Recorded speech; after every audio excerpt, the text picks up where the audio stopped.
Parliament का मुश्तरका इजलास आज होगा। 19 निकाती एजेंडा जारी। पार्लियामेंट का मुश्तरका इजलास आज तलब कर लिया गया। इजलास का 19 निकाती एजेंडा जारी कर दिया गया है। पार्लियामेंट का मुश्तरका इजलास आज शाम 4 बजे मुनक्किद होगा। इजलास में एहतसाब ऑर्डिनेंस में तरमीम का बिल 2023 पेश किया जाएगा। सदर ममलकत ने यह बिल दस्तखत के बगैर वापस कर दिया था। मंजूरी के बाद ये बिल दस्तखत न किए जाने पर 10 दिन में कानून बन जाएगा।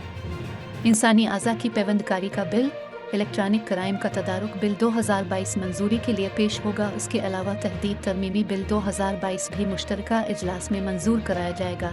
कौमी मामलात पर जारी बहस भी एजेंडे पर मौजूद है।